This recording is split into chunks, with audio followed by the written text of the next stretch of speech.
सावन का महीना था। जंगल के पक्षी एक एक करके बीमार पड़ने लगे थे। किसी को बुखार था, किसी की आंखें सूज गई थीं, किसी के पंख कमजोर हो गए थे। बुजुर्ग उल्लू वैद्य ने सबकी जांच की और गंभीर चेहरे से बोला, सुनो सब, जंगल में एक अजीब कमजोरी फैल रही है। ये बीमारी किसी कीड़े से नहीं, किसी जानवर से नहीं, बल्कि हमारे खाने में एक जरूरी चीज की कमी से है। हमारे शरीर को प्याज चाहिए।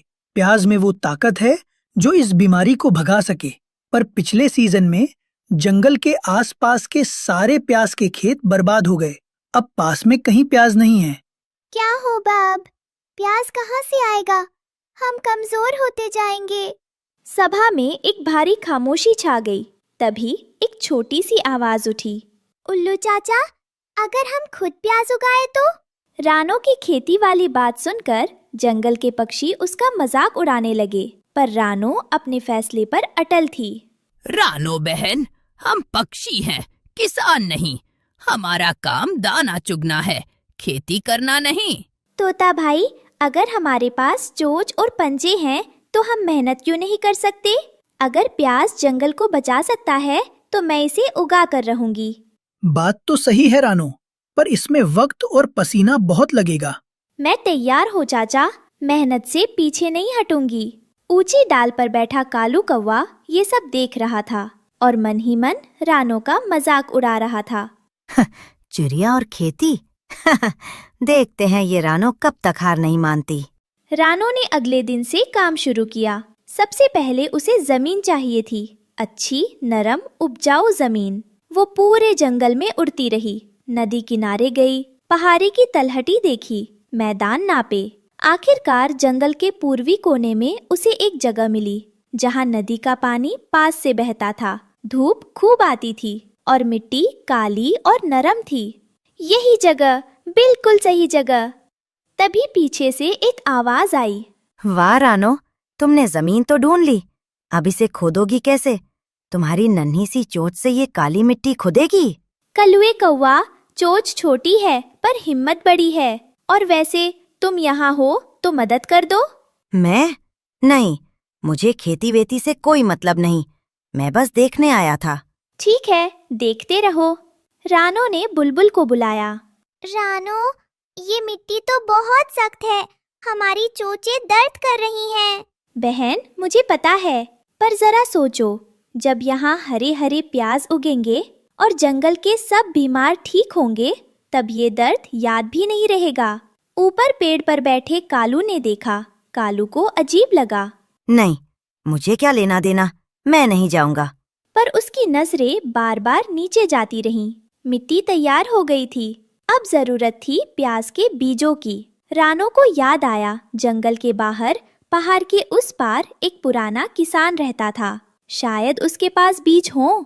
मुझे पहाड़ के उस पार जाना होगा। रास्ता लंबा है और अकेले जाना खतरनाक भी। किसे साथ ले जाऊं? रानो बहन, वहाँ मैं नहीं जाऊंगी, वो खतरनाक इलाका है।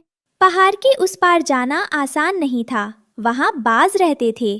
तभी एक आवाज आई ऊपर से, मैं चलूंगा। कालू, तुम? हाँ, बस ऐसे ही। पहाड़ का रास्ता मुझे पता है और बाज से मैं डरता नहीं, बस इतनी बात है। शुक्रिया कालू। रानो और कालू अगले दिन सुबह निकले।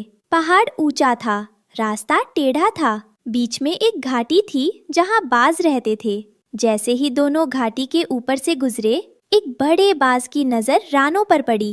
वो झपट्टा मारने के लिए तेजी से आया। कालू, बाज! काओ काओ काओ!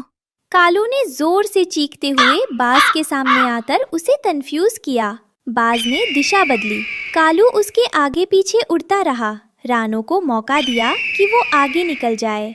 रानो, उड़ो, आगे उड़ो, मैं इसे संभाल लूंगा। कालू की तेज आवाज और चालाकी से बाज दूर चला गया। दोनों सुरक्षित घाटी पार कर गए।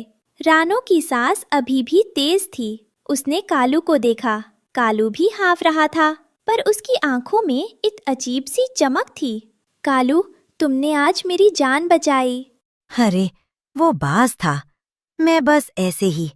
बकवास मत करो, चलो आगे।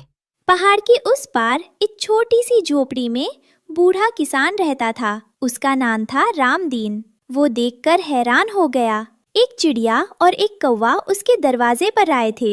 दादाजी, हमारे जंगल में बीमारी फैली है। हमें प्याज उगाने हैं। क्या आपके पास बीज हैं?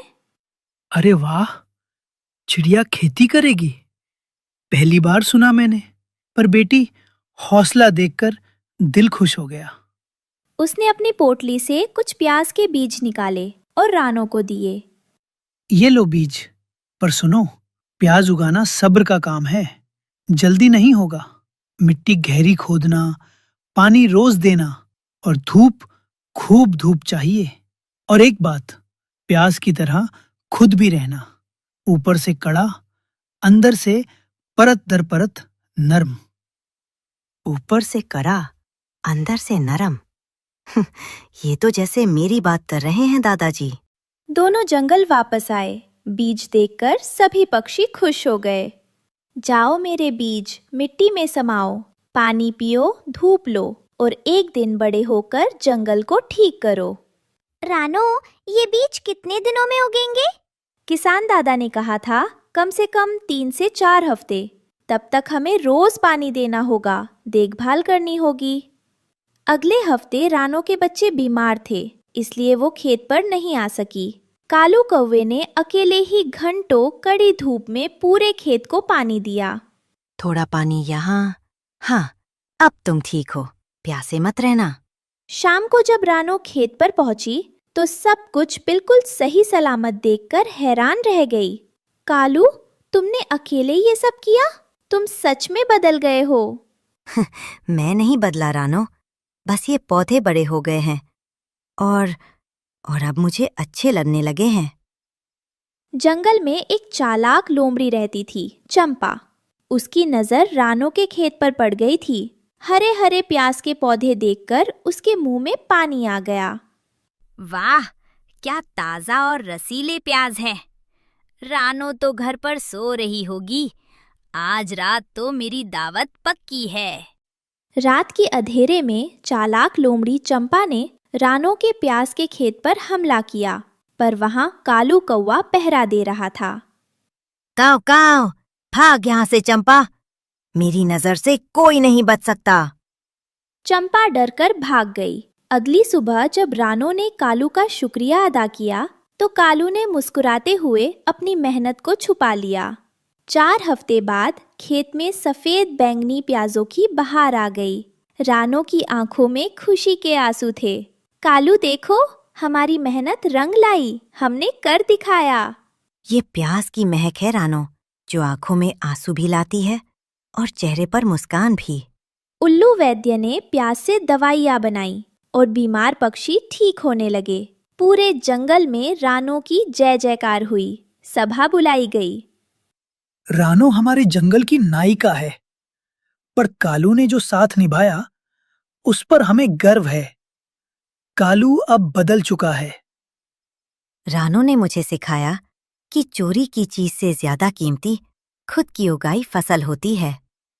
और कालू ने सिखाया कि सबसे कड़ा दिखने वाला दिल भी अंदर से प्याज की तरह नरम होता है। तो बच्चों, रानो चिड़िया और कालू कौवे की प्याज की खेती की इस कहानी से हमें क्या मिला? पहली सीख, मुश्किल वक्त में हौसला रखो। रानो ने जंगल में बीमारी फैलने पर घबराई नहीं, बल्कि रास्ता ढूंढा। दूसरी सीख, मेहनत से उगाई हुई चीज, चाहे प्याज हो या दोस्ती, हमेशा सबसे कीमती होती है। तीसरी सीख, जो ऊपर से कड़ा दिखे उसे कड़ा मत समझो, प्याज की तरह परत हटाओ, अंदर कुछ नरम और सच्चा मिलेगा। और चौथी सीख, साथ मिलकर काम करने से न सिर्फ फसल उगती है, रिश्ते भी उगते हैं।